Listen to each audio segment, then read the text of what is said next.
မင်္ဂလာပါဒီနေ့မှာတော့ကျွန်တော်တို့ကစစ်ပြီးအကြောင်းသားရဲ့အတွက်ကျွန်တော် student pass ကိုဘယ်လိုမျိုးကိုတွားထုတ်ရမလဲဆိုတော့အခုကျွန်တော်ပြပြပေးသွားမှာဖြစ်ပါတယ်ဗျပပဦးအနေနဲ့စစ်ပြီးအကြောင်းသားတွေကိုကျွန်တော်တို့ကဒီ IC ရတဲ့ဆင်းပေါ့နော်ကျွန်တော်ကျောင်းကိုမေးဖို့ပြီးတော့ကျွန်တော်တို့က appointment ကိုပေးလိရှိတယ်ဗျ appointment မှာကျွန်တော်ဘယ်ချိန်သွားရမလဲဆိုတော့အခုတော့အတိအကျပါတယ်ပေါ့နော်အရင်ဆုံးကျွန်တော်တို့ IC ရှိတဲ့နေရာကတော့ကျွန်တော်ဒီ Lavender ဆိုတဲ့ station မှာရှိပါတယ်အဲ့ဒါကတော့ကျွန်တော်ဒီ green line ပေါ်မှာရှိတာပေါ့နော်Lavender ဆိုတဲ့ station ကိုရောက်ရင်ကျွန်တော်တို့ကဒီ exit ဘက်ကိုကျွန်တော်ကစပြီးထွက်သွားလို့ရပြီဗျ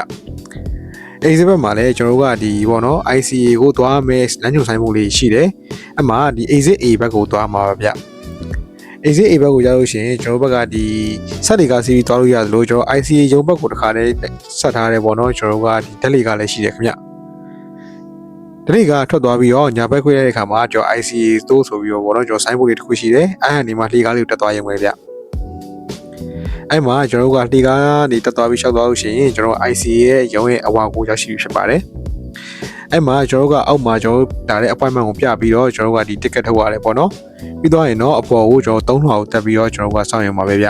အောက်မှာလည်းကျွန်တော်တို့ကဒီပေါ့နော်ဟိုမလုပ်တတ်လို့ရှိရင်ဒီ ticket ထုတ်တဲ့နေရာမှာလည်းကျွန်တော်တို့ကဒီကုညီရဲ့ဒီ volunteer တွေကျွန်တော်အလုပ်သမားတွေရှိတယ်ပေါ့နော်အဲ့မှာကျွန်တော်သွားပြီးတော့ကျွန်တော်တို့ဒီ IC appointment ကိုပြ reservation မှာပြလဲရတယ်ပေါ့နော်ပြပြီးသွားတဲ့အခါမှာကျွန်တော်တို့ကဘာလုပ်ရမလဲဆိုတော့သူတို့ပြပေးတယ်ပြီးလို့ရှိရင်3000မှာတက်ပြီးတော့ကျွန်တော်တို့ IC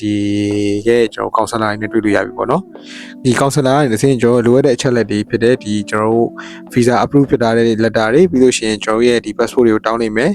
ချို့တွေကတော့ကျွန်တော်ဒီကျောင်းအပ်တဲ့ခါမှာတစ်ခါလေးဓာတ်ပုံပေးတာမျိုးရှိသလိုချို့တွေကတော့ဒီဓာတ်ပုံတောင်းတာမျိုးရှိတယ်ဗျဓာတ်ပုံမပါလို့ရှိရင်ကျွန်တော်တို့ကကိုယ့်ရဲ့ physical ဓာတ်ပုံပေါ့နော်ခေါ်ပေးဖို့လိုအပ်တယ်ကျွန်တော်တို့ဓာတ်ပုံတင်ထားတဲ့လူတွေကပေါ့ပြီးသွားရင်တော့အားလုံးပြီးသွားတဲ့အခါမှာတို့ကဒီ counselor ရဲ့တစ်ဆင့်ကျွန်တော်တို့ကို email ကိုပို့ပေးလိမ့်မယ်ပါလိမ့်မယ်ပြီးရင် email ကိုကျွန်တော်မေးရောက်ပြီဆိုတာနဲ့ကျွန်တော်တို့ကဒီ student pass ကိုရရှိပြီဖြစ်ပါတယ်ဗျ